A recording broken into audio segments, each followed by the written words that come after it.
जैसे हमने कहा कि हम एक एक कर कर अपने फंक्शंस को अचीव करेंगे, अपने कंपोनेंट्स को अचीव करेंगे।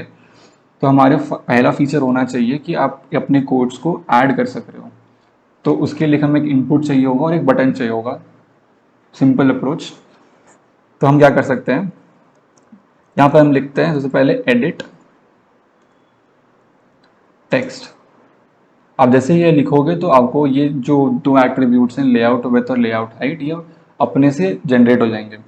ये इसलिए हो रहे हैं ऐसा क्योंकि ये जो एट्रीब्यूट है ये कंपलसरी है। ये आप जो भी कंपोनेंट डिफाइन कर रहे हो उसमें ये दो एट्रीब्यूट होना ही चाहिए।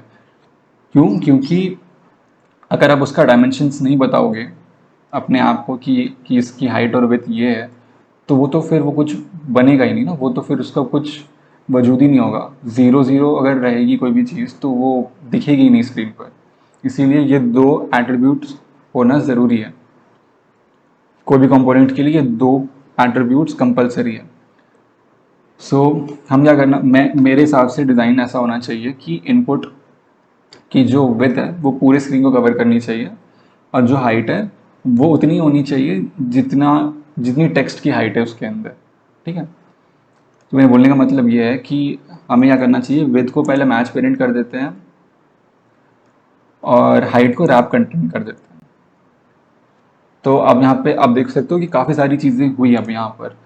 तो यहाँ पर आप देख सकते हो जैसे हमने मैच पेरेंट किया तो ये कंपोनेंट जनरेट हो गया जो कि जिसकी विड्थ पूरी स्क्रीन के बराबर है, बट जो हाइट है वो पूरी स्क्रीन के बराबर नहीं है, वो उतनी ही हाइट है, वो एक प्री डिफाइंड हाइट है।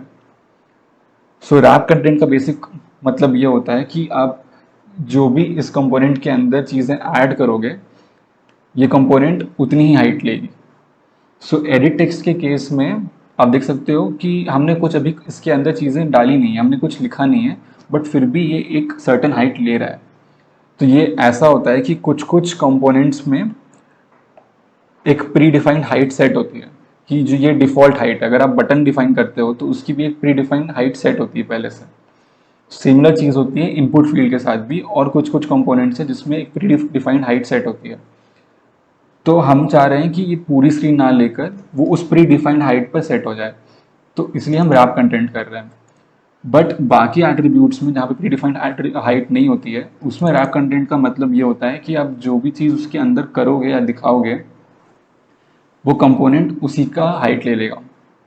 फॉर एग्जाम्पल अगर आप एक टेक्स्ट दिखाना चाह रहे हो, इनपुट नहीं करना, आपको सिर्फ टेक्स्ट दिखाना है, और टेक्स्ट की हाइट सपोज करो टेक्स्ट के साइज 12 SP या फिर 13 SP ऐसे है। SP में बाद में आऊँगा कि SP का मतलब क्या होता है।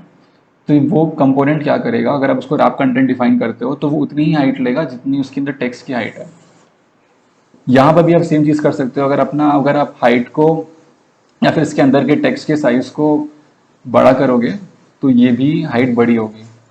या फिर आप चाहो तो इसको एक सर्टेन डिफाइंड हाइट भी दे सकते हो।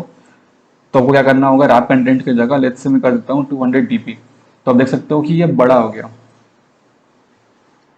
बट हमें नहीं चाहिए, हमें पता नहीं कि अब उसके अंदर जो भी टेक्स्ट होगा वो इस सर्टेन हाइट को कवर करेगा कि नहीं। सो ये डिज़ाइन के लिए अच्छा नहीं है, इसलिए हम उसे रैप कंटेंट रखते हैं ताकि वो उतना ही प्री डिफाइंड हाइट ले।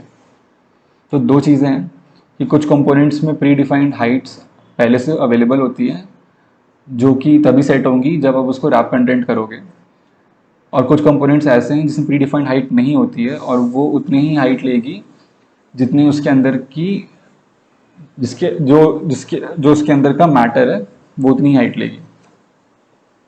तो उसके लिए भी रैप कंटेंट यूज़ होता है। हमने ये डिफाइन कर दिया, बट आप देख सकते हो कि यहाँ पे एक रेड लाइन आ गई। मतलब आप समझ सकते हो जब भी ये रेड लाइन आए कि ये एक एरर शो कर रहा है। तो आप अगर उसे पर होवर करो तो आप देख सकते हो ये लिखा है कि the view is not constrained vertically at run time, it will jump to the top unless you add a vertical constraint. So अब यहाँ पर जाकर हमें एक हमारे कंस्ट्रेंट लेआउट का काम आएगा। सो हमने जैसे कि अब पहले क्या किया कि हमने विड्थ को पूरे स्क्रीन के बराबर कर दिया। तो क्योंकि हमने पूरे स्क्रीन के बराबर कर दिया तो हमें लेफ्ट और राइट से तो इसे कहीं नहीं बांधना, क्योंकि ये पूरे स्क्रीन के बराबर हो चुकी है।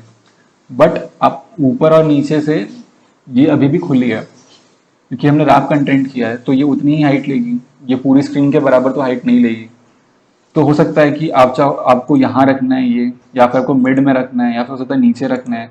तो अभी ये चीज़ डिफाइंड नहीं है, बट ये डिफाइंड है कि जो इसकी लंबाई, जो इसकी चौड़ाई है वो पूरे स्क्रीन के बराबर हो। बट ये डिफाइंड नहीं है कि ये जो कंपोनेंट है वो यहाँ टॉप में रहेगा, मिड में रहेगा, या कहाँ रहेगा। तो इसीलिए यहाँ पे वो क्या ये एरर बता रहा है कि ये वर्टिकली कंस्ट्रेंट नहीं है। वर्टिकल का मतलब ये होता है ऊपर नीचे, तो ये ऊपर से या फिर नीचे से कहीं बंधा हुआ नहीं है, तो ये खुला हुआ है। इसलिए आप जब भी अगर ऐसे ही से रन कर दोगे तो ये ऊपर ही दिखाई देगा हमेशा। अगर आप चाहो कि ये नीचे दिखे तो भी ये नीचे ना दिखकर ऊपर ही दिखाई देगा, क्योंकि हमें अभी कहीं से इसे बांधा हुआ नहीं है। सो मेरे डिज़ाइन के हिसाब से आप चाहो तो कहीं भी रख सकते हो, ये आपके ऊपर है। बट मैं चाह रहा हूँ कि इसे नीचे रखना, क्योंकि अगर आप मैक्सिमम ऐप्स में देखोगे तो जो इनपुट फील्ड होती है वो नीचे होती है। तो कह सकते हो, जैसे अगर आप, मैं सोच रहा हूँ जैसे आप व्हाट्सएप देखते हो या फिर आप अलग अलग ऐप्स देखते हो, तो अगर सिंगल इनपुट है और कुछ बहुत सारी चीज़ें और दिखानी है एक सिंगल स्क्रीन पर, तो नीचे रखना ज़्यादा सही लगता है मुझे। तो मैं क्या करूँगा, इसे नीचे से बांध दूंगा। तो नीचे से बांधने के लिए हमें क्या करना है, इसके बॉटम को अपने स्क्रीन के बॉटम से बांधना है। तो यानी कि bottom of this component should be constraint to the bottom of the screen. तो अब चाहो तो डायरेक्टली इसको यहाँ पर ही कर सकते हो, ऐसे क्लिक कर कर ड्रैग कर कर।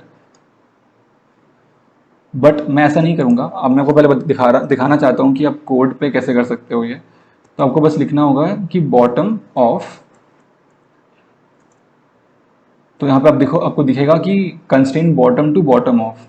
सो इसका मतलब ये है कि constrain the bottom of this component to bottom of. अब जैसे ये करोगे तो आपको तीन ऑप्शन दिखाई देंगे कि आईडी, पेरेंट और एंड्रॉयड। सो मैं ये आईडी पर बाद में आऊँगा, पेरेंट पे आते हैं क्योंकि पेरेंट से ही हमें कंस्ट्रेंट करना है। तो जैसे आप ये करोगे तो आप देख सकते हो कि नीचे चला गया। अब इस लाइन का मतलब ये है कि हमने क्या किया कि इस कंपोनेंट का जो कंस्ट्रेंट है उस, यानी कि जो रस्सी को इस अपने पेरेंट से के नीचे से बांध दिया। यानी कि मैं इसको वापस एक बार हटा दूँ अगर, तो हमने क्या किया बेसिकली कि ये जो बॉटम है इस कंपोनेंट का, उसको अपने पेरेंट के बॉटम से बांध दिया। तो bottom of this component to the bottom of parent. Parent क्या है हमारा, ये लेआउट। और लेआउट क्या कर रहा है, ये पूरी स्क्रीन की हाइट और विड्थ ले रहा है। तो ये जो लेआउट होगा वो पूरी स्क्रीन के बराबर होगा। तो इसलिए हम यहाँ पर क्या कर रहे हैं कि bottom to bottom of parent कर रहे हैं। I mean sorry, bottom to bottom of parent कर रहे हैं। सो अब ये नीचे चला गया।